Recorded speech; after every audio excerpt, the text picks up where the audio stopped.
Welcome, everyone. Welcome back to Workday Reimagined. This is the Workday Intelligence segment of our Workday Reimagined podcast. I am Brandon Britton, Vice President of AI and Analytics at Aqorio. I am super excited to kick off the Workday Intelligence segment of the Workday Reimagined podcast. I am joined today by Qian Wu, who is the Senior Managing Consultant at Aqorio AI and Analytics, as well as Kiley Cashion, who's also a Managing Consultant of AI and Analytics at Aqorio. We are, before I jump in, Kiley, Qian, can you introduce yourselves? Give me your sort of life story here. Okay, I'll keep it short and sweet first. So I'm based in Charlotte, North Carolina. I've been in the analytics space for about 8 years now, and in the generalized software development space for about 12 years with a specialization in integrations and custom architecture. And Tian, I'm a senior managing consultant with over 11 years of data analytics experience. I love helping my customers unlock real business value hiding behind their data. Awesome, love that. Cool. So thank you guys for joining. As always, we want to kind of keep this conversational and try and add some real value to our listeners, our tens of listeners. Um, so let's dive in. So as a reminder, we at Aqorio think of the sort of AI and analytics stack within Workday. We call it Workday Intelligence. It is all about translating your Workday data into enterprise value. We try to do that one, what we call manageable step at a time. That's basically breaking down the big complex, transformation with the capital T initiatives into, projects that have incremental value. So Kiley, Chen, and myself, we all have backgrounds not only in analytics, but in sort of enterprise analytics, which is all around bringing data together from multiple systems, combining, wrangling, managing that into a business usable format. So we're super excited about the direction of Workday's stack, Workday's data stack. Today, we're going to anchor the conversation in what we're calling the open platform. So if you didn't hear at Rising or at Workday Sales Kickoff last week, Workday is transforming their, I'll say, strategic direction. For years, they had kind of a traditional walled garden approach, and recently they've made some very key investments and product roadmap changes to be more of an open platform. So today we want to talk about what does that mean? What does that mean for customers? What does that mean for prospects? What does that mean for the go-to-market? What's changed? What's going to change? All of the things. So I was actually at Sales Kickoff last week in Chicago. Thank you, Workday, for having us. If you're listening, and we had a conversation, thank you for entertaining us. We had an excellent time. Lots and lots of good content. I would say 75% of the content at SCO was AI, analytics, new SKUs, agents, agent system of record, data clouds, Sauna, Paradox, right? There is a ton of stuff happening on the Workday roadmap with regards to data and analytics. So again, this whole conversation today is around what's going on today, what are customers doing today, how can we help them today, and really what should they be thinking about, in the future. Chen, Kiley, let's get to you guys. Give me your perspective. First and foremost, let's start with your perspective on what are Workday customers typically doing today? What do we often see them doing today? And what does opening the platform mean for them, and what should they be considering? Chen, let's start with you. What are your thoughts? Yeah, so Workday does an exceptionally good job in HCM and finance data. They have very mature business processes and it's really easy to use. They keep all of the records and provide point in time snapshots. Um, However, we all know that organizations they also use multiple tech stacks, right? Because think of a retail company or a finance institute. not just the ERP system, but they're probably also getting additional information from POS or from operational or from like bank system. So this like a range of data that's flowing everywhere, and really the openness of Workday now enables the move from here's what Workday tells us to here's what the full picture tells us by combining Workday data with external data. And that really helps organization to achieve this true data-driven decision. And it also enables business analysts to answer questions that used to require a data engineer by using capabilities like Prism Analytics and in the future, Data Cloud. So those are what we've seen. Organizations will love to really make their data connect, really make their data talk to each other. And that's what the openness of Workday is providing them this visual value, kind of opening up this platform to achieve a better picture. Yeah, no, you said Prism, I was going to go there, but put a pin in that. We're coming back. Um, Mhm. Kylie, one of the things Chen mentioned was integrations and connecting data. So for sake of this conversations, when we say integrations, we're talking about really combining Workday platform capabilities with other platforms and integrating tech stacks, not necessarily the traditional sort of integration SKUs sense of the word. So talk to us about integrations, talk to us about security, and what this open platform means sort of today and in the future for our customers. Yeah, so I think what Chen said to start off with is all exactly 100% correct. And what Workday's doing is what a lot of other companies have started doing as well, with the shift towards agentic and AI solutions in general, which is we want everything to be open and we want everything to be connected. But what that means is there can be a lot of holes in it, especially from a security point of view, for how the data is governed and how we're going to go about actually coming up with a solution that puts everything together effectively. So there's been a lot of conversations that we've had with customers where they say, hey, we want to take all of the data and shove it into one place so we can do our business decisions off of it. And unfortunately, this is not always the best way to go about doing it, since it can take months to get that data actually all where you want it to be and structured together versus using a business decisions or a why conclusion to actually get the results that you want in an effective time frame. Yeah, awesome. No, I agree. And we are Choreo is obviously a Snowflake partner. We do quite a bit of Snowflake work. We're going to kind of come back to the traditional kind of data platform, ETL to load or to data platform conversation, particularly when we talk about data cloud. But let's go back. I want to pivot back to Jen's favorite topic, Prism, the P word. Um, Jen, tell me, what does Prism actually do? What does it do today? What's it going to do in the future? What should customers know?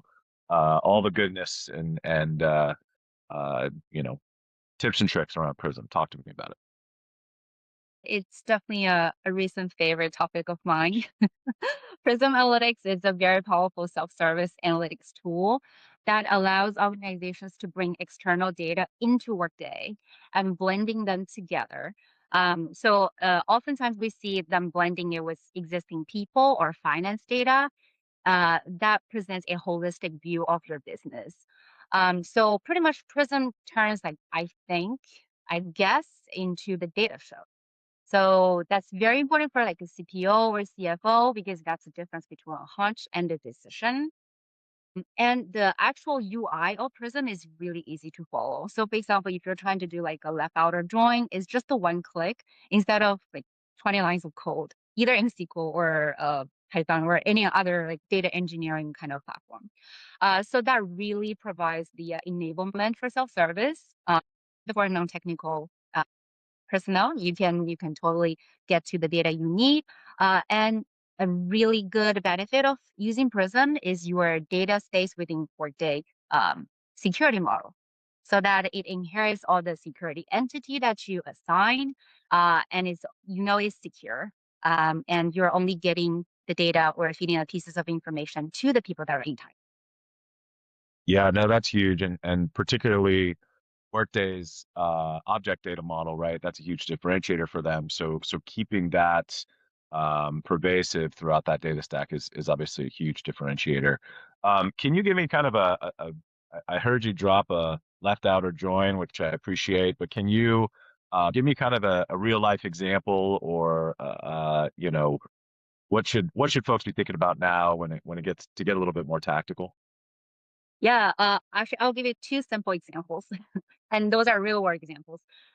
So with Prism, you can actually you can look at the turnover information and combine them with your demographic composition, benchmarking information with your geographic area, and your employee sentiment information gathered from the engagement survey to see, okay, what is driving my like uptake of a turnover in this specific store, and what can I do to like help improve it, or whether it's like providing more training, more support, or really looking to the strategies to see what is the actionable items that should be taken. So that really empowers you with the data-driven decision. The other example is actually very close to what we are doing here as a consulting firm. So we can look at the profitability on our consultants, on our projects, and with information coming from, for example, CRM tools like Salesforce, time tracking systems like Projector, or even within Workday, we're able to combine those information and also enable historical trend analysis by using the capabilities provided by Prism. And we will be able to see a full picture of, okay, so these are the P&L numbers, but these are the trends and what we can do to kind of help increase our consultants' utilization. Yeah, no, I hear you. That's my favorite my favorite use case.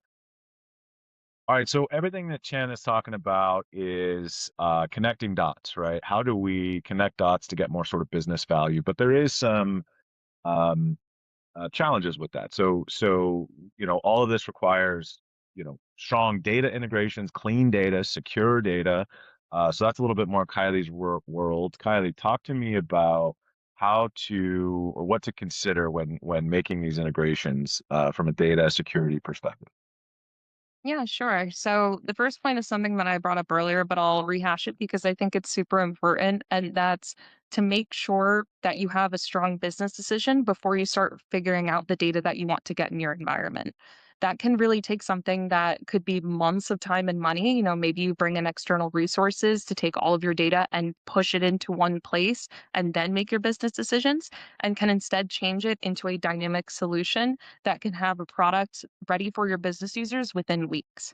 If your initial use case, let's say, for example, you're using HR data and you want to know how long someone's been at the company, their title and their name, and you want to incorporate that with other data, that's something that can be done in weeks, maybe even a single week, to pull that data out of Workday or into Prism and then connect with your other sources versus having to go through thousands of business objects that have hundreds of different columns in their data and trying to get all of that in before you then make that initial decision. So I'd say that that's probably one of the most important starting points.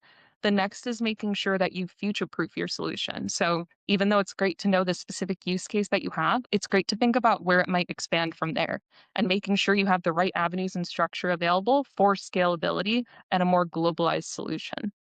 And the third thing that I would say is using security as a forethought instead of an afterthought. You want to make sure that everything is secure up front instead of saying, okay, we got all of the data in, now we need to secure it. Platforms like Workday already have that security mechanism in place. So keeping that in the forefront of how the data is going to be transported between locations in a secure and effective way makes it significantly easier in the future to implement. And I love that. You kind of reinforced Chen's point around business problem first, right? Let's Mhm. start with the challenge, the outcome, and kind of work backwards, which I love. It also makes it a little bit more less daunting, right? It's less of these massive transformational projects and more of a let's solve. I think that ties with some of this openness theme. 10 years ago, you had these massive SaaS or on-premise solutions that you had to integrate and rebuild, but with multiple open platforms as well as um, uh, sorry, I had to can't. Could you guys hear my notifications going off there? Did you hear mine? Because my alarm went off Oh, on my phone at the same time. oh, I couldn't hear yours, but I could hear this one. I Sorry. didn't hear anything. So no, Well, we Alex just got back to me, and let me just sorry. like you were doing things so well too. That was such a good one. No, I know that was a great one. Okay, no, we'll pick it back up here. What was I talking about? Okay, so yeah, no, I think everything you said ties back to Chen's point, right? Going from taking a business centric lens, starting with the business problem and kind of working backwards. I don't want to say reverse engineering, but making it outcome focused, right? So rather than um, thinking about big IT transformation projects and big SaaS or on-premise solution integrations or implementations, right? It's all about what are we working towards, and with the modernization and openness of a lot of these platforms, you're able to do that. It's a lot more modular, a lot more agentic approach. So I like that. Speaking of which, you guys know I get anxious if I don't talk about AI every 10 minutes. So let me pivot the conversation a little bit. We'll talk a little bit about the future stack. But what does AI mean in Workday? And I know my sort of 2 cents here that living and breathing and talking about this every day is a couple of points. One, you know, AI is this massive umbrella term that a lot of people throw around, but it actually means a lot of different things to different people. In Workday context, right, there's agents or agentic AI. There's Gen AI that's built into the platform. There's agents you can sort of out of the box deploy and integrate. There are agents you can build and workflows you can build. There's assistants that you can deploy. There's also third-party agents that you can integrate, particularly using their new agent system of record. So there is an enormous amount of opportunity, current and future, in the Workday stack. So um, Jen, talk to me about AI and agentic in the Workday stack. What should leaders understand about what's happening today, and maybe a little bit about the future? Yeah, I think of having the AI capabilities, I mean, you have a virtual assistant available to you 24/7. And that really removes the skill bottleneck. So using natural language, you can get to the answer you're looking for. Um, and you don't have to go through creating maybe 10 different versions of Workday reports, right? So having that capability really helps the people leader, the finance leader, using Workday in a more self-service way. So they can self-service on the daily questions. They can um, they can be less reliant on your data analytics team providing your reports to answer just one specific question. You can really improve your day-to-day operations to become more conversational. And really have the capability of getting the answer where you want it, anytime you want it, is a big win for the leaders. Yeah, no, that's great. Um, so Kylie, Chen's perspective is really from an end user, day-to-day usage, but talk to me about, I don't want to say back end system, but sort of that less front end face. And I'm talking like agent system of record, agent workflows, data cloud, right? What's your perspective there? Yeah, I so for me, and I've seen it across the industry, some of the things that people are the most scared of when it comes to AI is AI integrity. Maybe they didn't actually follow the process correctly, or maybe it's not giving you the exact answers you're looking for. And, Workday put out a quote when they released their ASOR, and it's one of my favorites, and I am going to read it. So I apologize if I look like I'm reading right now. But they said, manage your agent's entire life cycle from registration to retirement, just like you'd manage your people. So if you think about it from that perspective, you wouldn't hire a new person onto the company and then say, all right, have fun, do the processes. I'm not going to oversee you at all. You want to have that extra oversight. And that's something that the agent system of record has in the system to be able to govern not only Workday's applications and agents, but you can even bring in some from the outside to keep an eye on what they're doing behind the scenes. Yeah, agent system of record is a very, very exciting development. I think That was another, focus at Sales Kickoff was what they call digital workers and managing digital workers, just like you would your sort of human capital. Um, Super excited about that. What about data cloud? And this is a bit of an open forum as well. So obviously we're a Snowflake partner. We see and love the sort of classic use case of integrating Workday with Snowflake, but um, y- historically that requires a pretty big lift and shift. What's your perspective on the future of data cloud and what that's going to look like and what that's going to open up for our customers? Yeah, I'm actually extremely excited about the zero copy data sharing. So the Workday Data Cloud really introduced that capability, and they're collaborating with the leading data platforms like Snowflake, Databricks, Salesforce, which are the platforms a lot of our customers are already using. So this is going to be a game changer. With zero copy, they also can maintain the existing security model. So I'm very, very curious how this is going to be done. Because today, using Prism, we still have to create the RAS, like enabling advanced reports to be used as a service. But having this zero copy data sharing, this really like provides, I would say, like the next step kind of uh kind of capability that the users will be able to really embrace and improve their agility in deploying new reporting or even like new pipeline. Yeah, no, I'm super excited as well. Um, All right, so for sake of time, I'm gonna kind of wrap us up here with one last ask. So for our listeners today, what is one very tactical thing that we could have our listeners do, today, right? They hit pause on the recording. What's something they can take away from this and start taking action on? Kylie, I'll start with you. What do you think? Sure. So I actually have two things, if that's okay. But I think both Sure. are equally important. The first is to make sure you can audit your existing integrations. So it's very important to know what's running, when it was last tested, what's potentially broken, and what may have been over engineered in the past or part of a data dump. Because when you go to build and iterate on these new solutions, when you go to work with your new bots, you may already have things in the right format in the right place to do what you need instead of needing to build from scratch. So it's important to have an overarching idea of what your data looks like in order to move on from there. And the second part is also to know who owns what within your processes. It's very important, especially if you want to iterate quickly and effectively with your use cases, to know who's in charge at what point and who needs to approve what at which point of the process. So having a full list of that in place makes it very quick and effective to go through any solution that you want to do from that point on. Yeah, thanks. Jen, what about you? So I would say start small. So first find something that you're struggling with today. An answer you can get to it easily. But you know you have the tech stacks available, you have the data available. So how can I make it work? How can I use the AI capabilities to help me get the answer faster? So really think about how to get there before we start deploying or using all of those tokens. Yeah, I'm actually gonna offer one myself, which kind of combines both of yours.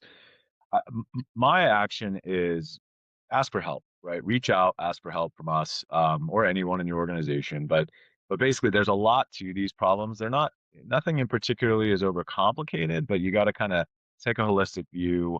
We've done a lot of these things. Selfishly, reach out to us. We're happy to talk through these things. You can reach out to us directly on LinkedIn. You can shoot an email to info@acorio.com. Somebody will reach out and really let's just have a dialogue, right? Where to start. I like both of those components, but you can imagine, different personas, different folks are listening to this might have different resources available to them. So it's really about stepping back and thinking through end to end what we want to tackle. So with that, I'm going to wrap up the episode here. Thank you, Chen. Thank you, Kylie. Always really appreciate your sort of real world perspectives from what's happening out there at our customers and sort of on the ground. Um, Thank you to everyone that listened in to this episode of Workday Intelligence, part of the Workday Reimagined segment. I do have one other ask besides like and subscribe. If you could, or if you think it's valuable, share this with somebody else in your organization. This topic is often sort of a groundswell type initiative. Everybody is thinking and talking about this, but getting folks on the same page can help get some things done. So feel free to share this with someone in the organization. And like I said before, reach out info@acorio.com. And with that, we will wrap it up. Thank you, everyone. Appreciate it. Thank you, Brandon. Thanks, everybody.